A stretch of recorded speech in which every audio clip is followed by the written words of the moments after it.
welcome to my channel. Now, disclaimer, I am a 5th semester respiratory student, and that's super exciting because I only have one more semester left until I graduate, which is absolutely crazy because I literally feel like I just started. But I guess I've been doing it for a while now, yeah. Apparently they think I'm smart or something.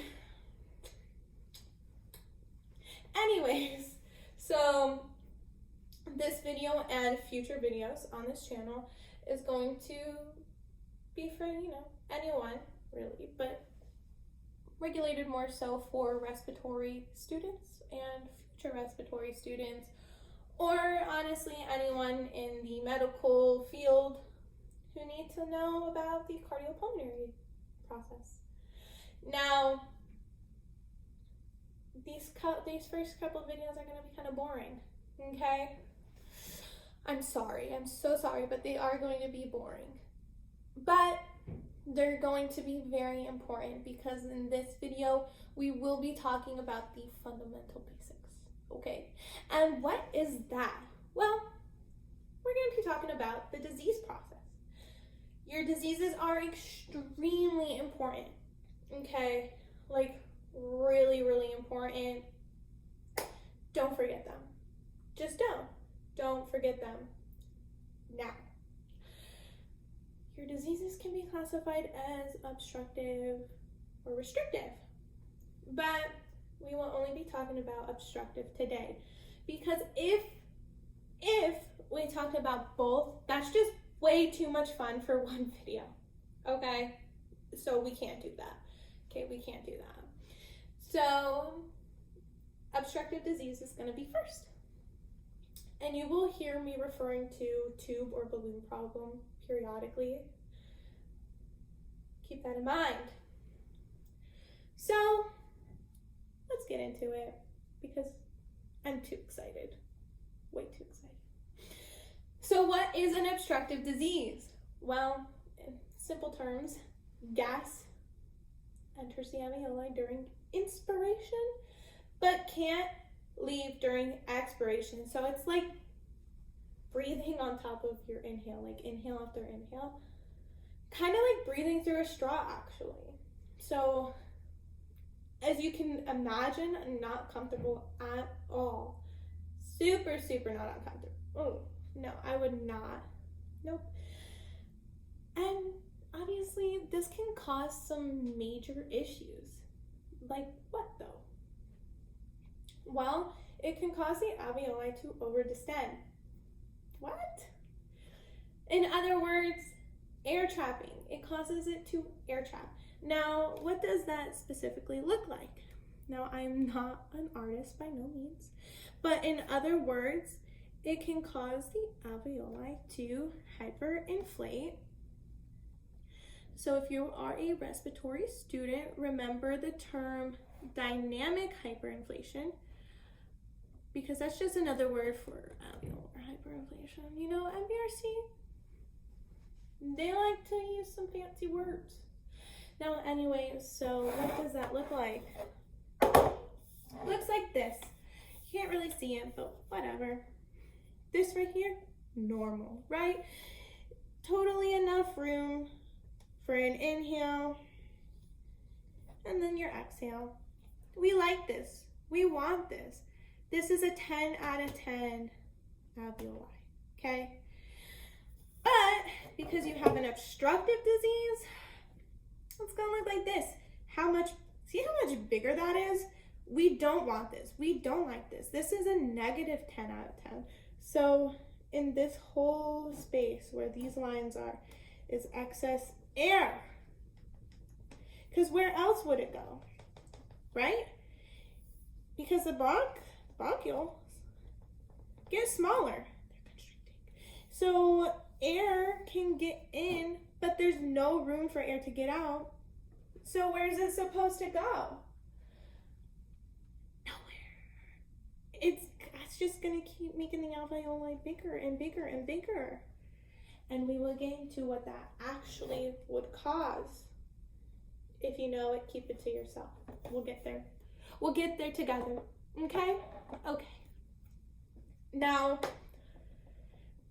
obstructive diseases, remember, C-babe. You haven't heard of it? That's okay. You have? Fantastic. But we are going to do this together because we're best friends. Okay? So, C-babe, what is it? If you know it, keep it to yourself.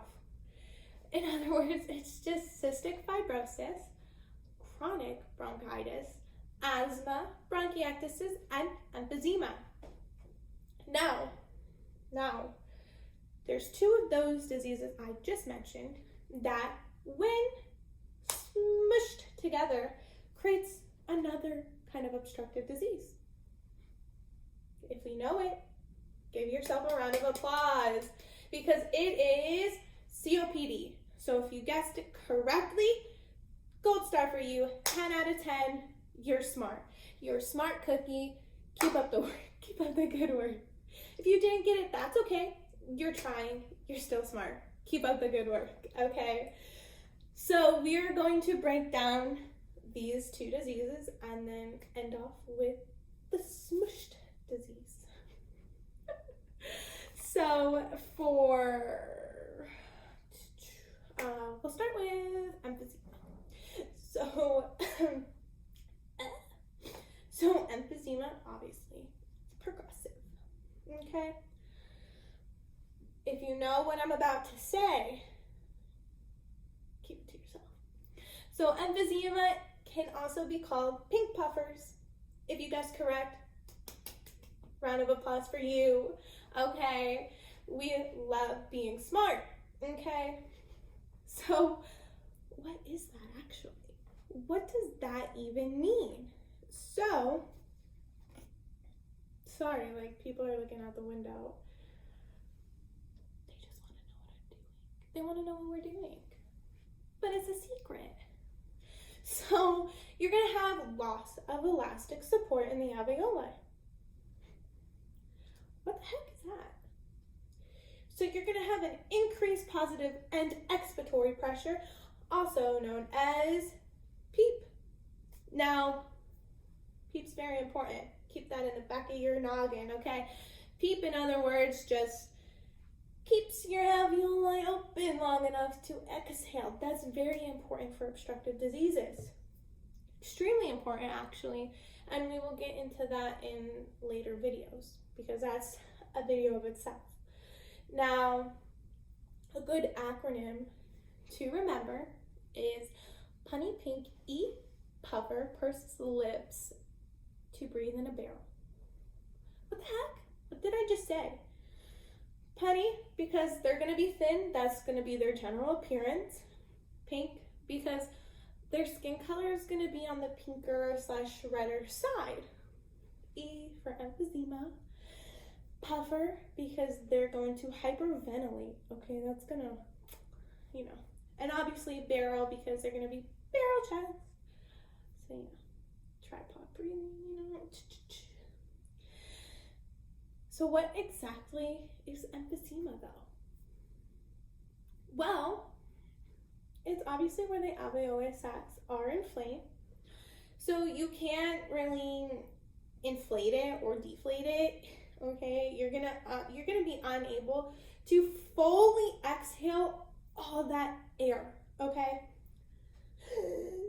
that's so trash. That's so trash. Okay, like we don't like that. We don't want that. Okay. So obviously, your AP diameter, you're gonna have increased hyperinflation, which leads to barrel chest, which also can have a narrow mediastinum. Okay? Okay. Now, your heart, what's that gonna look like? Well, you're gonna have right sided failure. Okay? So your heart, it could be normal or small and vertical. You will see on the chest x-ray, the heart is going to be very elongated because your lungs are super duper long. Okay?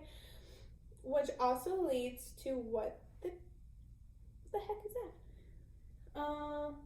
Sorry, someone literally just knocked on the window. Oops. So in the late stages, I'm sorry, I forgot what we were talking about. So in the late stages of emphysema, you'll see cor pulmonale and pulmonary hypertension. And your PaCO2 can be normal or decreased. So your O2 is going to be mild at rest though. That's not good either. That's terrible. Like, you're going to be pushing like 80s, like in the 80s for your O2 stats by doing absolutely nothing but sitting, and respiratory alkalosis.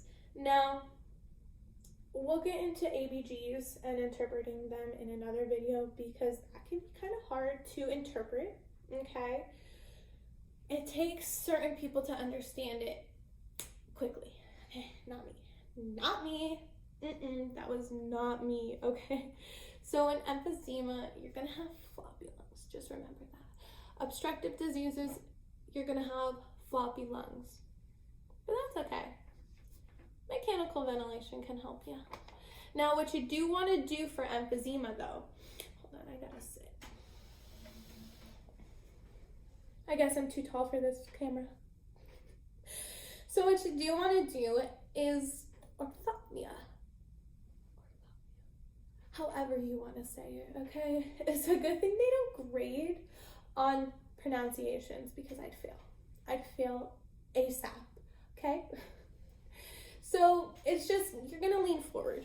So as you're breathing, lean forward. It'll help a lot. So that also goes into tripod breathing. I'm just gonna move that out of my way. So you're gonna wanna encourage tripod breathing, okay? What you don't wanna do, put them on an under-breather. Don't do that. Don't do that because you wanna think of that CO2 retention.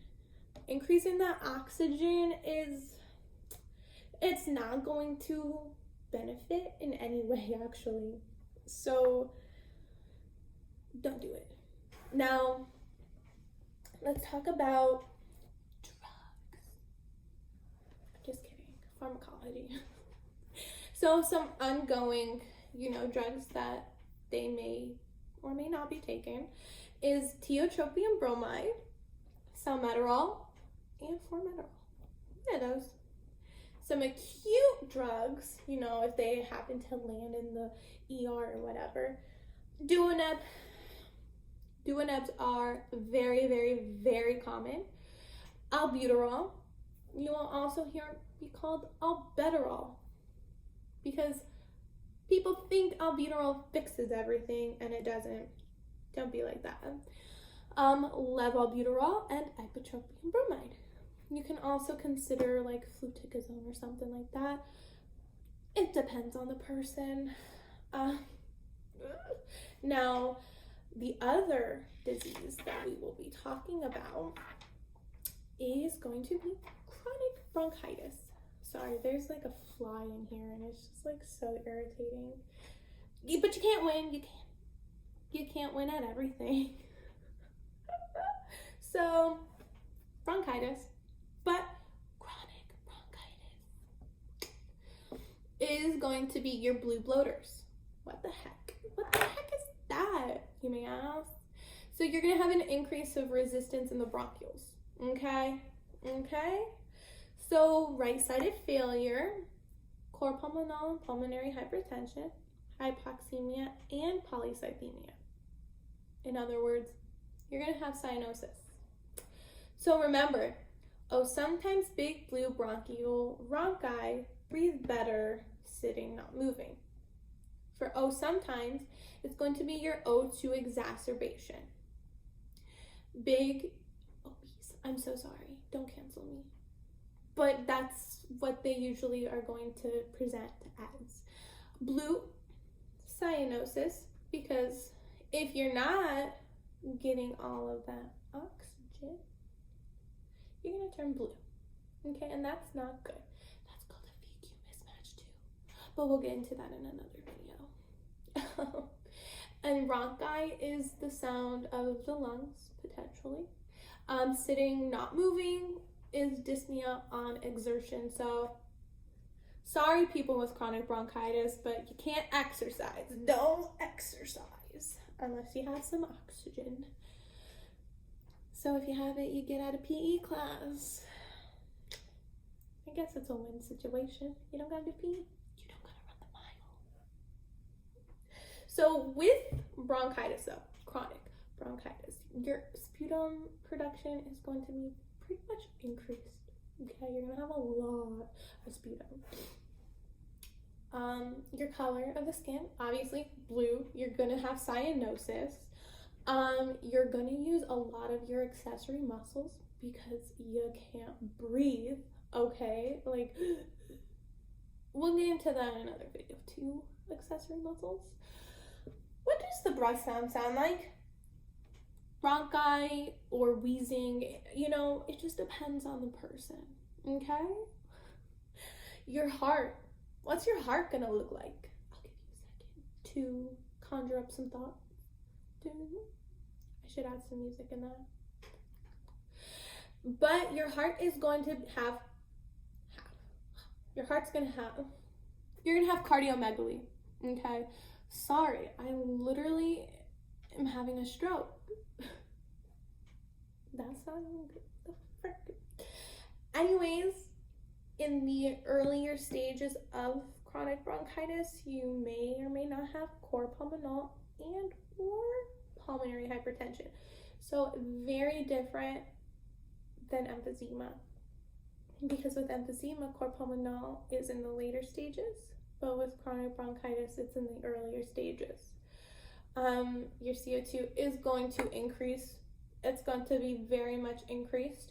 Your PaO2, moderate to severe. So respiratory acidosis. Because you're retaining all of that, you know, CO2. See what I mean? I'm like having a stroke. But that's okay. That's okay. Hopefully you know what I'm talking about. If you don't, it's okay. By the time we get into mechanical ventilation, it'll all start coming together. It's harder for me. Okay, so it's very hard for me to talk about the basics of these diseases because I'm so far into my education that I know certain things, but you guys don't yet. So bear with me. These videos will get better and a lot more fun. I promise. So what you want to do for people with bronchitis is high Fowlers. You're also going to want to give them that supplemental O2. So think venti mask, okay? Think of the venti mask. Maybe a bronchodilator, you know? Which brings me back into drugs. I mean pharmacology. Don't come at me. So some ongoing drugs is tiotropium bromide, salmeterol, formoterol, alpha-meterol. I don't know who came up with these names for these drugs, but they really just said copy but don't paste. Okay? So for your acute drugs, Duoneb, albuterol, lavalbuterol, and ipratropium bromide. Some other drugs you could consider is a fluticasone, beclithosone. It's a good thing, like I said, they don't grade on pronunciation because I would not be making it that far. Now, we talked about emphysema. We talked about bronchitis. Now, we get to talk about COPD because that's what the two make up. Okay? Bronchitis, emphysema, COPD.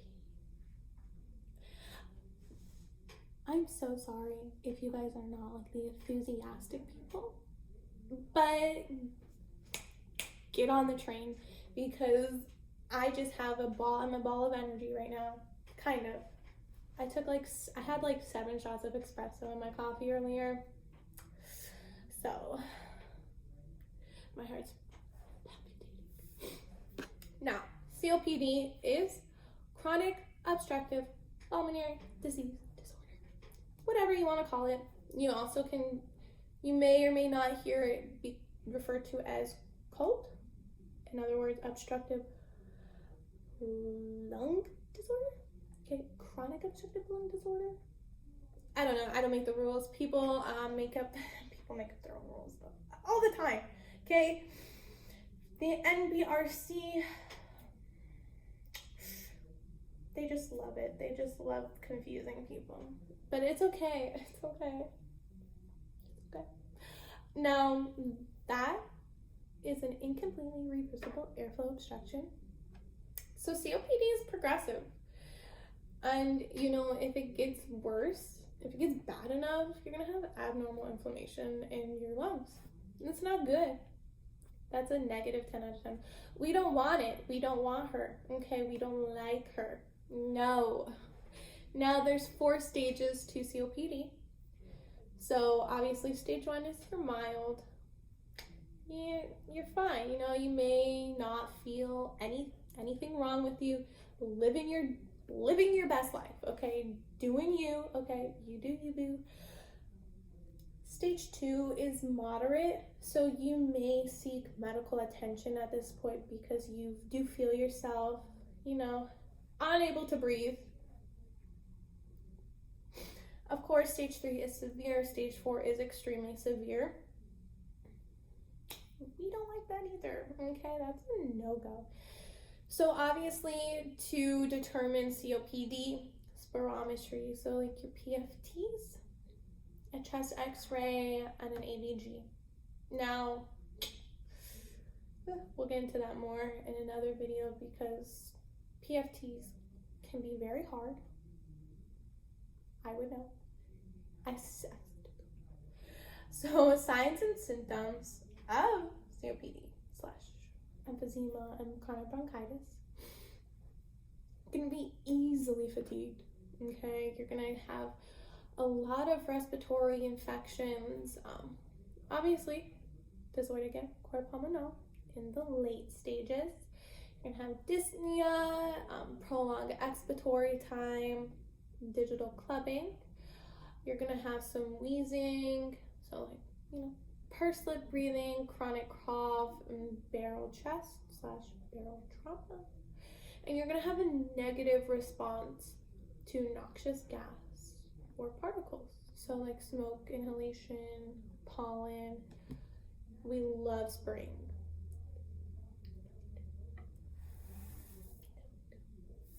So some, treatments, besides drugs, O2 therapy.